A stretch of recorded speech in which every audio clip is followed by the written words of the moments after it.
বন্ধু, তুই আমারে একটুও ভালোবাসিস না, তুই জানোস? কেন বন্ধু, তুই এটা বললি কেন? আচ্ছা, তাহলে আমি তোকে জিনিসটা বুঝাই। তুই একটা পিস্তল নিলি, ওই পিস্তলটা নিয়ে আমার ঠাস করে একটা গুলি মারলি। তারপরে কত তুই কি খাবি? কি খাবো? দেখছস তো, তুই যে আমারে মায়েরা ফেললি ওইটার কোনো খবর নাই, অথচ তুই কি খাবি সেটা জিজ্ঞাসা করলি। হ্যাঁ, জানো, আমি যদি মরে যাই তাহলে তুমি কি করবে?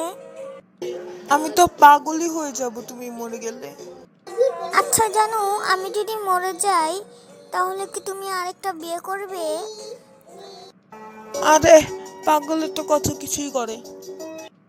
হ্যাঁ,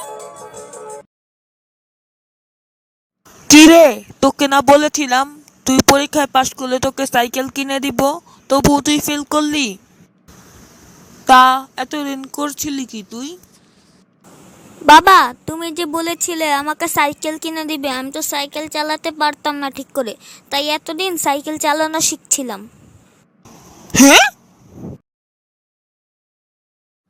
জান তুমি সাঁতার কাটতে পারো? না, আমি সাঁতার কাটতে পারি না। কি, তুমি সাঁতার কাটতে পারো না? রাস্তার একটা কুকুরও সাঁতার কাটতে পারে। আচ্ছা, তুমি সাঁতার কাটতে পারো? হ্যাঁ, আমি সাঁতার কাটতে পারি। আচ্ছা, তাহলে তোমার আর কুত্তার মধ্যে পার্থক্যটা কি? হ্যাঁ,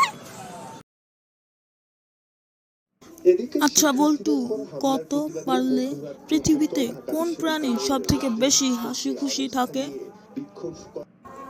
হাতি স্যার। কিভাবে? কেন স্যার, দেখেন না যে হাতি সব সময় খুশি থাকে, তাই তো তার দুইটা দাঁত সব সময় বের হয়ে থাকে।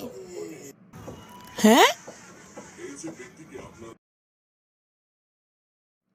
জান তুমি জানো, কাল রাতে আমি একটা দুঃস্বপ্ন দেখেছি। কি দুঃস্বপ্ন দেখেছো? আমি দেখলাম যে তোমাকে নিয়ে শপিং এ গিয়েছি।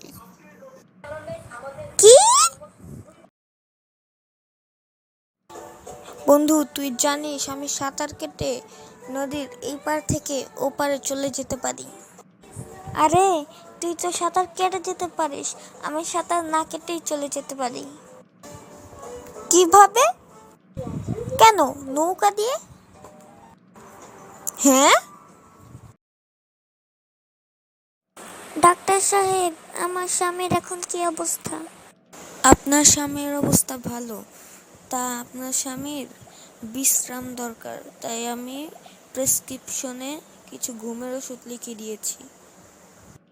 তা ওই ঘুমের ওষুধগুলা আমার স্বামীকে কখন খাওয়াবো? ওই ঘুমের ওষুধগুলো আপনার স্বামীর জন্য না, তাহলে কার জন্য? আপনার জন্য। হ্যাঁ,